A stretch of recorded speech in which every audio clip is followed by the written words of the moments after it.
Good evening and welcome to Cricket Analysis by CNE. Today we are going to talk about the first test between India versus England and its preview. We'll be covering the squad of both the teams, the absence of Virat Kohli and Rohit Sharma, and how much India is going to miss them, conditions, matchups, and everything. On to Agni. Thanks for the introduction, Vedant. We are here with our first video of CNE, and this is the preview of India versus England. And we just want to discuss the different squads of both the teams and the thought process behind it, if there are any. And we want to talk about our 11s, our playing 11s, and the conditions and the favorable matchups that will come, so that it will be an ultimate package for you, so that you'll be able to be acclimatized with what the match will give you. So yes, to start with, I think we'll go with impact of Roko's absence, and I think there's no better person to do it than the Kohli fans I have here present today in our panel, with Vedant, Sharan, and Proneet Ghatak. They are such big Kohli fans. I think I'll give the stage to them. Till then, I'll wait.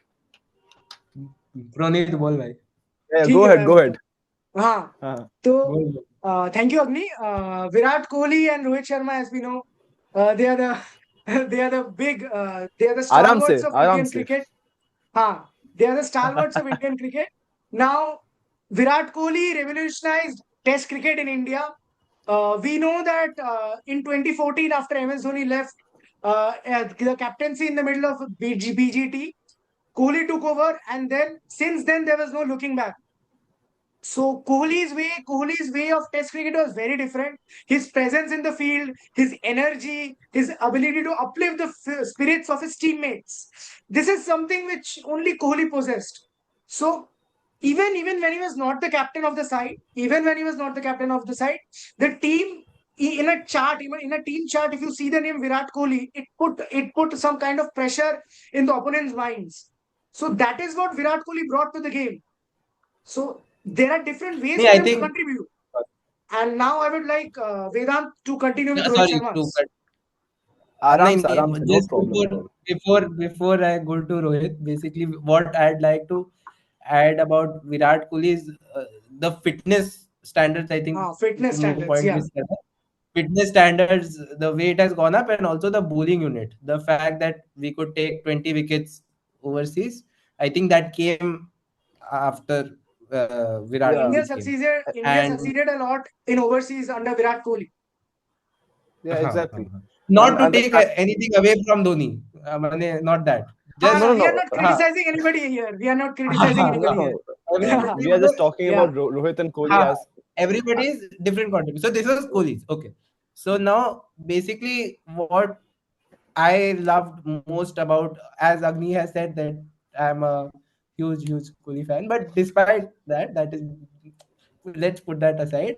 I think what I love most about Rohit Sharma is basically his demeanor, calm demeanor, we can say, on the field, and also the fact that despite him being such a big great of the game, a stalwart, we can say, of the game, the comfort that the junior players which had around him, I think that is something which is really good, that they could approach him easily, and the steps, and of course the freedom and the backing. I think also, I would like to add one thing: his opening position and his play. His opening position since 2019 was not questioned at all. The batting ability of both these two guys is not questioned. It is, they are the greats. That is there. They have done really well. And for and going forward, for Shubman Gill to fill the shoes of captaincy and also take the team forward, it is going to be a huge task and a lot of pressure also. Yeah. And especially we are going in overseas in England, where England as a side and England as a place itself, it's quite of an interesting place, because India have not been very successful at it. We haven't won a series there for about 18 years. But the last test series which we had played over there, I think we did well. Only last game because it got moved out, so we didn't. We lost that one when Bumrah was captain, and Exactly. Kohli And had just, yeah, but which otherwise was we when have, we had won. Yeah, yeah, moving forward. on recent times we have been able to compete with England quite fairly, but we had a very stable squad back then. This time it's a Uh-huh. complete new age squad, and New look team it is. complete new age squad going into overseas in tough English conditions. It's tough for anyone who comes there, and therefore we will Uh-huh. now look at the India squad, which is very Yeah, very interesting, to be honest. And yeah, to be same. seeing it Very. as the average age being 25, it's very interesting to see why India have gone for them, and gone for the 19 players. And there are some very noticeable names there where you'll think about, if they're there, why aren't they playing? And what about the players who are not even there? What will they feel? So quite an interesting lineup that India have got for the England English series. And Now, it's uh, hmm. hmm, Yeah, go sorry to forward. cut you off. Now, as Agni says, interesting. I'd like to mention why it is so. It is essentially what we have seen is in this squad. What we have seen is that uh, Devdutt Padikkal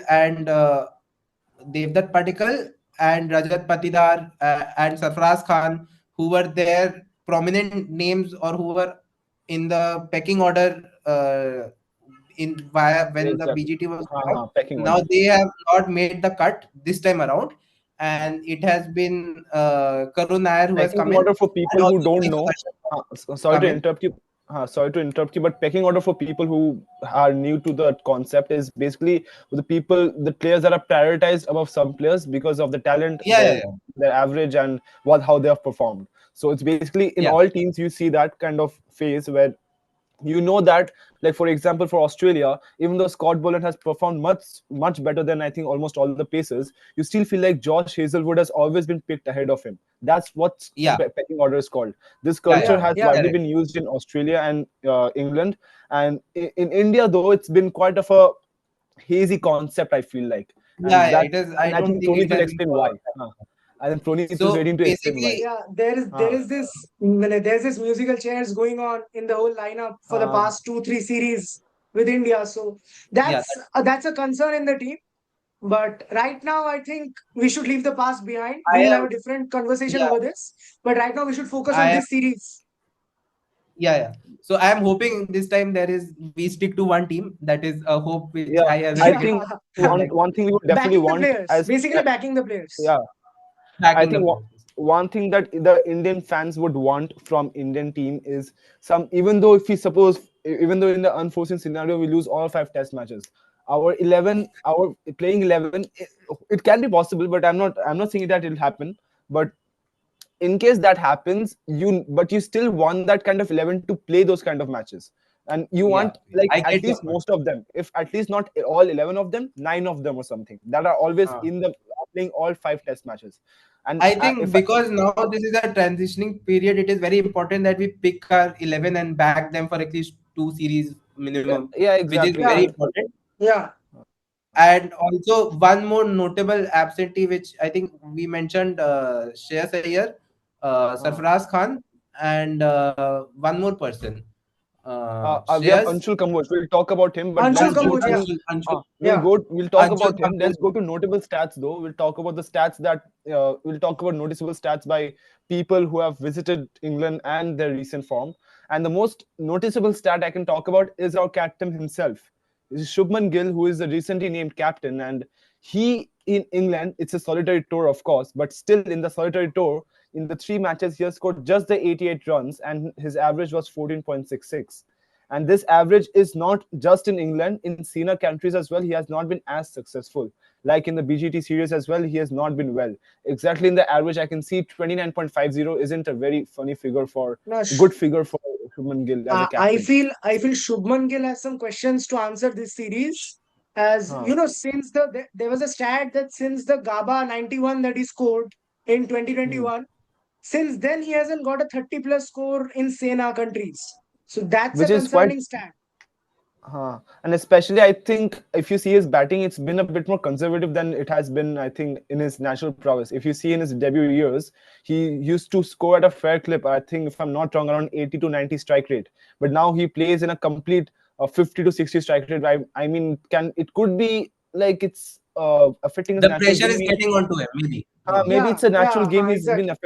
he's been affected in, because if you see his debut series in 2021, the famous India versus Australia BGT series, his run scoring was very fluent. In the top order himself, he was very fluent in scoring runs. He either got out cheaply with not too many balls to play, or he has been playing with like complete throw of shots, and which is But which. I get your point, but to be fair to him, I think when he went to England, he was not that experienced as he is now, because Yeah, after that 4 years ago. he has led in the IPL, he has led twice, so more experience. And in fact, in the recent practice sessions of India, he has looked best against Bumrah. Facing him, he was the most comfortable. So I personally feel that come on he would do really well this season. Yeah, we're This all time counting on around, to it's. I No, personally want to say, not as an Indian fan. I feel the burden on I want Shubman, everybody to play well. right now Huh. in this tour. I think it can be, and he can be relieved a bit as Rishabh Pant and KL Rahul. I think they will have more of a bigger job in the batting order rather than Shubman Gill, because No, they are I the think ones it's who have quite important played for and him as well, succeeded in because England before. yeah, but I feel like it's important for the squad as well, for Shubman Gill himself to perform as well, as he's now the leader. He needs to put a leader So statement that I am also one of the best players in the world, and people want to watch me, and I'm the leader. I'm taking India to a greater level. Like So I before think it's this, a very important. in basically three there'll be years. Oh, yeah, continue. Yeah, continue. basically there. So we know for a fact Shubman Gill will be there, Rishabh Pant will be there, Jaiswal will be there, Rahul will be there. But other than that, there will be two spots basically, and I think there are three players up for it, which is basically Karun Nair, Sai Sudarshan, and Iswaran. The three players for the rest of the two batting spots that we'll have, and their role also here will be very important. Yeah. I would obviously love to see Iswaran get one of the spots because of the fact that he's been around this setup for a long time, and he has done well recently also. He has the experience, he has played in county, he has done well in first class, and I think personally over Sai Sudarshan, he should be given a go ahead. Yeah, and I think there are some big question marks still before the day, a match day is tomorrow, and there's still some question marks as to who will play. And Karun Nair is one person who could play as an middle order batsman. And one more big question mark, I think, for India is who will take the number 3 spot. And will it be KL Rahul himself? Will it be a debutant who will take a big role of playing number 1? Or who will be Number three, huh, or who number three, anyone no, could be it, Number or three, Gill number first three. himself down. could do it. Do you think? No. I think Pant has already said that Gill bats at 4 and And Pant he bats bats at at 5. 5. He had a Oh, press did he? conference Yeah, today yeah, or Oh, acha. yesterday. yeah. Oh, And so okay then. most likely, Rahul and Gill are going to be the opening pair. Most likely. And Jaiswal, you Sorry. mean? Rahul and Rahul Jaiswal. and Jaiswal. Rahul and Jaiswal. So basically, two spots will be up. One is the number 3. I think that will be between Sai Sudarshan and Abhimanyu Ishwaran. And the number 6, that will be, I think, most likely, in all likelihood, it will be taken up by Karun Nair. Most likely. And then we'll have a batting all rounder. We'll have Jadeja, and then the 4 all rounders. One bowling all rounder and 3 pacers that we'll have. So Yeah. I think this is what is going to be the squad. The most likely playing 11, Yes, and I about the just have squad we some have already. questions that I think this was even mentioned here, that the absentees in this series, like the absentees in this series before, Sarfaraz Khan was selected for the Border Gavaskar tour, and then We he was already not spoke about that. yeah, but like Yeah. I really want to put the point that if you're going for experience over youngsters in the bowling lineup, like where you put Harshit Rana before Anshul Kamboj, although Anshul Kamboj had a better domestic season, then why not Sarfaraz? Yeah, Or why not Shreyas Iyer? So that's a question there. Look, And that leads us and we move forward to the next segment itself. Why not Shreyas Iyer? Sorry, Agni. I think Shreyas Iyer is also because of the fact, because we know about his struggles with the bouncers, and what happens is that mentally, if you are expecting a bouncer and then you get a ball which is good length, then your footwork does not go accordingly. So that way, I do not mostly like that. Yeah. So that way, I think maybe Sarfaraz Khan, and instead of Sai Sudarshan, Devdutt Patikal for me in the squad, because he has already been given a chance before. So I think maybe we should have stuck to him. These two were for me the only changes which probably I could have thought about. Yeah. And moving forward to this segment itself, which is quite the interesting segment we have, because BCCI have a lot of questions to answer, and we have put a separate segment for notable exceptions, and especially BCCI has a long list. So as Vedant has mentioned, as Proneet has mentioned, Shreyas Iyer, then Sarfaraz Khan, Shreyas Iyer, then Sarfaraz Khan is the biggest question as to why he has been dropped. No, there is still no answer of it, and especially the stats he has that is present there. It's quite promising to see that he has that kind of stat, and he's very capable of playing international cricket, as everyone has seen in the world already. But still he has not been picked, especially after doing so well against England Lions. This is a very concerning fact, and I still don't understand why. I think the squad was picked before the England Lions test. Squad was picked before that. After England Lions match happened. No, but even though the squad was picked, then you pick Harshit Rana, right? Then you picked Harshit Rana. It is the best I can say, and after that we move forward, is that it is very questionable. Why? Because on what basis has the selection occurred? Is it your IPL? Because Sai Sudarshan has done well in the IPL, we know that. But is now IPL a criteria for selection, or we don't know?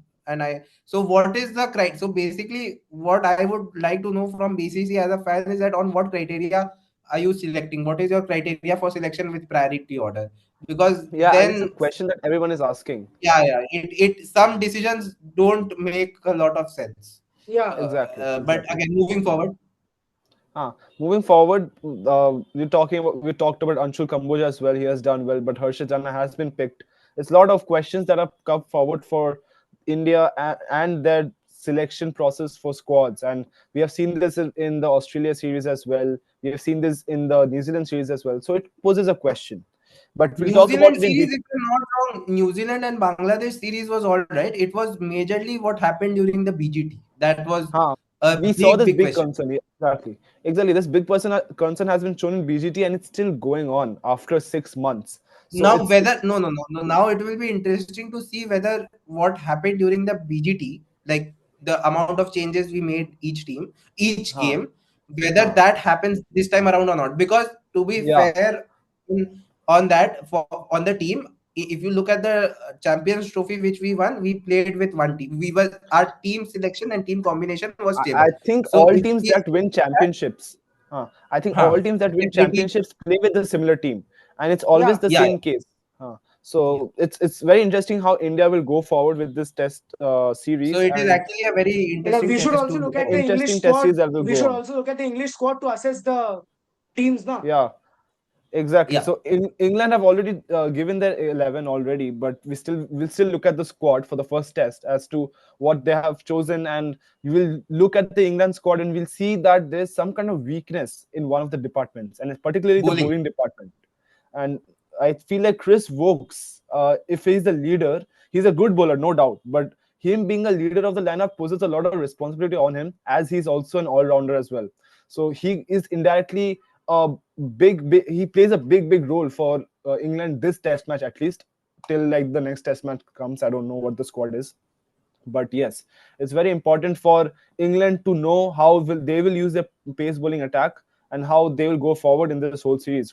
If Mark Wood comes back from injury, then the pace bowling strengthens up, and now England look like a formidable side. So a lot of things to consider upon, but now we'll go to the notable exclusions actually. I just want to add one thing before we move ahead. Sure. I think this is the bowling attack and the weakness which you spoke about. I think that is a golden opportunity for the Indian batsmen to get their confidence high, and especially and especially in wickets like Leeds and Headingley, where the wicket is a bit flat. We'll talk about it later in this segment, in this video itself. Where the pitch is just traditionally a small thing that if you compare the lineups, if you compare the departments of batting and bowling, if you compare English batting to Indian bowling, then it's a good competition. It's on par with each other. But like if you compare Indian batting with English bowling, I think Indian batting has the upper hand over English bowling side in this series. That we will get to know when the match actually occurs, na? Because although we are saying that the England bowling attack is weak, there is Chris Wokes, then there's Josh Karsey, and Josh Tongue is also there, and then Ben Stokes is also bowling, and then you have Shoaib Bashir. So it is not. It's not a bad bowling lineup by any margin. It's not a bad bowling lineup by any margin. It might not be as weak as we are thinking it is, and also because bearing Jasprit Bumrah, even India's bowling attack is quite. Siraj has his good and bad days. We all know that, but bearing these two, whoever plays, Prasidh Krishna plays, Arshdeep Singh plays, whoever of these two plays, it will be. They are not very experienced in the international setup, and also if, for example, if India prefer Nitish Kumar Reddy over Shardul Thakur, then it is India will have a very weak bowling lineup, because NK Reddy is a batting all-rounder, not a bowling one. Shardul Thakur that way is a bowling all-rounder. So if I think if we pick NK Reddy, then our bowling attack and their bowling attack will be same level, because we'll have. I don't believe that, because Jasprit Bumrah always has that kind of influence, and he always brings that kind of. I think you are underestimating Shardul Thakur as a batsman. If you like Shardul Thakur, I want him to play. 350 I want him in England. I agree with you. I agree with you. I want him. I prefer him over NK Reddy. But I am saying this because in the Border Gavaskar Trophy, NK Reddy had a go ahead before Shardul. Now, if that changes now or not, we don't know. That is. We'll talk more about this in our lineups that we have created. So our next segment is quite interesting, actually. We have prepared this beforehand. All of us have created our own 11s, and basis on what we have thought is the best 11 to go for in this first test match, judging by the conditions and the pitch. Judging by the conditions and the pitch, I think this we have gone for our lineups. So first we'll go for who. I'll have to check. It's for me only. Okay. So for me, I have given my own 11. Oh, first priority for myself. I don't know, it's a bit narcissistic or not, but okay. Yeah, Agni, I have few questions already. Few questions already, and I'll just introduce my 11 and why I have chosen. Then you're going to ask questions and answer them. My 11 is Jaiswal and Easwaran opening. I feel like Easwaran deserves an opening spot, regardless. And Rahul is playing at 1 down. Gill is captain as 4. Pant at 5. Dhruv Jurel at 6. Jadeja at 7. Nitish Kumar Reddy at 8. Then 9, 10, 11, we have the bowling battery, which is Bumrah, Arshdeep Singh, who will debut, and Siraj. That's my bowling lineup. Now, my question, why have you picked firstly NK Reddy ahead of Shardul, and also Dhruv Jurel ahead of Karun Nair? That was my question as well. So I have thought about this a lot. It's not an easy decision. So for the first question, that is between NK Reddy or Shardul Thakur, it's the toughest decision, actually, because you look at an quite new batting lineup, and it's unpredictable thought process of it, like the unpredictableness. We don't know if chalega ki nahi, pata nahi mujhe. Chalega ki nahi, pata nahi, we can collapse anytime. And that's why I feel like in the first test match at least, and especially when Nitish Kumar Reddy has saved India from embarrassing scenarios in BGT, where we could have lost 4-0 or 5-0. He has saved that kind of situations from us. No, not 4-0. First game we won. First test match. Okay, sorry. But embarrassing scenarios, like we could have lost even worse. Like we could have lost by an innings or something in some of the matches. So to have that kind of influence in BGT and then not being able to play in the 11, where someone who just comes in the squad, it's Shardul Thakur, of course, but he comes in the squad and then you don't play Nitish Kumar Reddy. I feel like it'll be injustice to him. But at the other end as well, I don't mind Shardul Thakur playing as well, because Shardul Thakur is clearly a more capable bowler. I feel like Reddy is a more capable batsman though, so that's why I'll put him at. I want a deep But batting lineup. if you look at Shardul's recent performances against India A and also in the intra-squad game, he has done really well. Really Yeah, he's done really well. I have nothing against Shardul Thakur being in the 11 though. inter-squad game. Yeah. He scored, and that too against the main Indian team. Yeah, exactly. So I have which no problem has with Bumrah in it and Siraj most likely. I know. I have no problem with Shardul Thakur being in the 11. I have no problem with that. It was a tough decision for me to make. Like whether Nitish Kumar Reddy, he's a more capable batsman in international as of now, or Shardul Thakur, who has done really well in domestic still now and the inter-squad matches, as you have said. So that's I put NK Reddy. I feel like he should be given more chances, and he's been working on his bowling. So I will give him the chance, because I feel like if you've given all 5 test matches to him in Australia, why not extend that kind of backing that you're giving him? That's one. And the second question that I think you both are asking is why Dhruv Jural and not Karun Nair? Karun Nair has done very well in domestics, and I'll also not mind him being in the 11. But the thing is that I put Dhruv Jural ahead of him because I feel like Dhruv Jural has been in the Indian setup for a long time now. It's been 1 year, and I feel like he has not been played enough test matches. When you play in England against England at home in 2024. Then you go to the New Zealand series, he has not been given a chance because Pant was back. And then in Australia, you give him one opportunity. That is not enough to prove him justice. And especially when he has saved a series for India against England, I feel like it's very important that you give that kind of backing to him. And especially has done well in the intra-squad and the England Lions game as well. So I feel like Dhruv Jural will get that kind of nod and say, you go and play in the 4th down. I feel like he should play at least 2-3 test matches and then blossom. I feel like that's what my thought process is. Okay, got it. Okay, so that's what my 11 is. I feel like this 11 will be quite good, especially when Bumrah is playing. But if Bumrah is not playing for some of the test matches that we have seen, that is a different topic. There's a different combination altogether. Then Shardul Thakur has to play because Shardul Thakur is clearly a more capable bowler. Bumrah will be playing only 3 tests. We'll talk about that. We'll talk about that later. Yeah, it's the first test match and Bumrah is definitely playing, so we'll not talk about that. Focus karte hain. Yeah. Okay, so my 11 is done. Next 11 will be of Proneet Ghatak, I feel like. Yes, Proneet Ghatak. Why don't you introduce us that? Please explain your 11. So I went with the Jaiswal Rahul opening pair, as they looked really good in the BGT. Even when our batting order was struggling, they were really looking good. And on the other hand, at number 3, Karun Nair. Karun Nair had probably the best domestic season anybody can dream of. Probably he got runs in Ranji Trophy, leading Vidarbha there. He got runs in Vijay Hazare, Syed Mushtaq Ali, everywhere.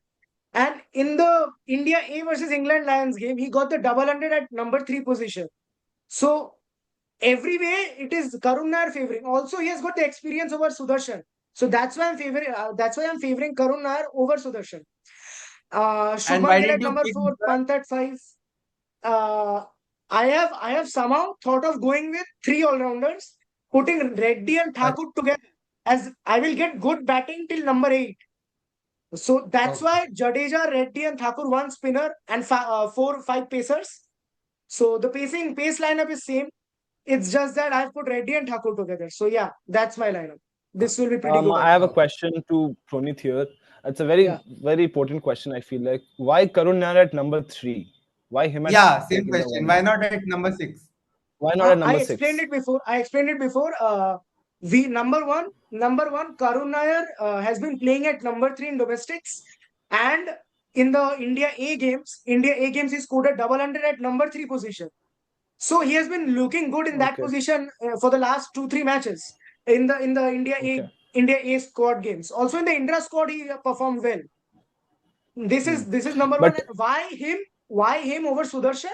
Just because of the experience. That's it. Yeah, and you're looking at the long tail as well. You feel like the long tail is also quite good. So I feel like it's a plausible it's an 11 that can work. But I don't feel like India will take 2 all-rounders in the batting in the bowling lineup. But still, it's a considerable theory though. I feel like the 11 is unique, and I feel like it's quite interesting to see what's your 11. Your 11 was quite different usually from other 11s that I've seen. So yeah, nice one. We go forward to Vedant's, the last one, the shining star. Our Vedant's 11. We have seen Iswaran is also opening for Vedant. Quite Mine is interesting. pretty self-explanatory. Ishwaran has been there for 4 years, so I think he deserves a chance. Yeah, and So, also Wyatt Gill at number 3. Maybe one change. I think it's not bad. Maybe KL Rahul opens with Jaiswal and Ishwaran comes at first down. Gill bats at 4. Pant bats at 5. Karun Nair at 6. And then basically I have picked Shardul Thakur because I wanted 4 bowlers in my team. Yeah. And I feel that the way he's batting right now, we don't need more batsmen because most likely the conditions are for a flat deck. So if it is a flat deck, we can do with less batting. I'm fine with it. That is why. Exactly. Otherwise, and also Arshdeep Singh and not Prasidh Krishna is just because of a left arm. Yeah, I think we all three are in symphony in that kind of fun because we all three want to see Arshdeep Singh play. And since Zahir Khan, we have not seen a left arm pacer who can swing the ball quite well. So we would want Arshdeep Singh who has also played for. To be honest, no. To be honest, Khalil has done it. He has swung. Yeah, but we have not seen it in tests. He was not selected in tests. Actually, one bowler here at he's nowhere in the squad, and I know it's a bit out of topic, but one bowler whom I actually would have loved to see play for India sometime, maybe not now, sometime would have been Jaidev Unadkat. He has done very, very well. He played in the West Indies series. He did well there.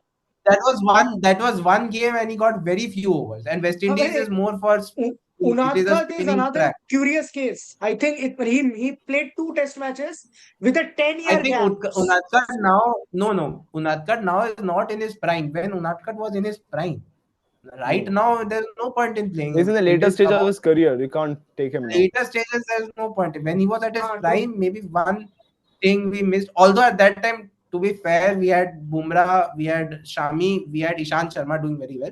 So nothing to take. So that is why he could not get a go ahead of these 3. But he would have been an amazing bowler for India had he been given the chances. Yeah. Unfortunately for him.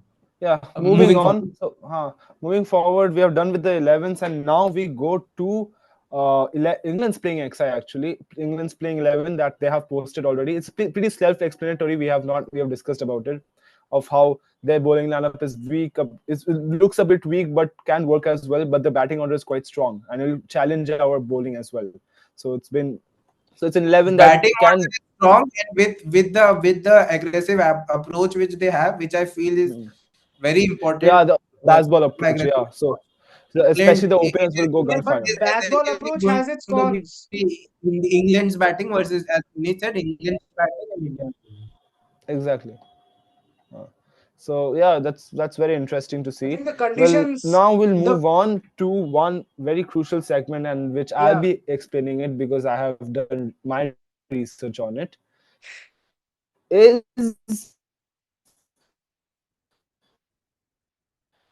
the Headingley pitch, but I think it's pretty self-explanatory. I feel the traditionally of the day, you'll get more swing at the start and the moisture of the pitch you'll get, and you have more chance of bowling an opposition out at start rather than bowling them out in the course of the game. And interestingly though, in the last 6 test matches, the tosses have been won by captain have chosen to bat first, but they have lost the matches all of them have lost the matches that have chosen to bat first, and almost all of them are visitors. So is it the case of visitors misreading the pitch or something? I don't know, but people can be easily distracted by seeing that, oh, it's a flat pitch, we want to bat and score as much runs as possible. But it has not been the case of making draws because 4th innings chases has been quite easy. So that I will suggest the captains to choose to bowl first, because as in history of Headingley, the last decade at least, we have seen bowling first has been the way to go. And as it's a bit unconventional, people would hesitate for it, but I feel like that is the mojo to win the match, So it's very important for teams like suppose England or whoever wins the toss to bowl first, and especially if there's some overcast conditions and if the pitch is a bit fresh and moisturous, you feel like you can get a lot more wickets at the start than in suppose day 3 or 4 where the pitch eases out. And so that's conditions in Headingley. And our last segment we'll go is matchups, and the biggest matchup we have in front of you is Root versus Bumrah. Quite self-explanatory. I think whoever wins against Root and Bumrah is the one who will actually play a big role in the series, and whoever gets the advantage in this matchup will actually go on and win the match. I'm begging your pardon because I'm a bit sick, so I won't be able to speak as fluently. But going forward to Ollie Pope versus Spin, especially in a very flat deck, in Headingley, you feel like Ollie Pope will be trapped against Spin, so Jadeja will have a more of a role to play in this match. And Gill, we have talked about Gill, that he has a lot to prove this series. And Brook versus India will be quite a matchup because Brook hasn't played a test match against India, so we'll see how he goes forward. And lastly is Jasper versus England, how he will face Chris Vokes, who has gotten the better of him in the recent past. How he will fare up, it's quite interesting to watch. So that's it. We are done. I just wanted to say one thing. There should be another matchup, that is Ollie Pope versus Pace. So that's it. I think that should be a matchup. That's the 20 average. He has a 40 average, for 40 average towards that matchup. So that'll be quite interesting as well, how Ollie Pope plays as well. But till then, we are done. We'll talk about the test match in the next video, maybe tomorrow, hopefully. And we'll give you the update. Till then, bye-bye. Bye.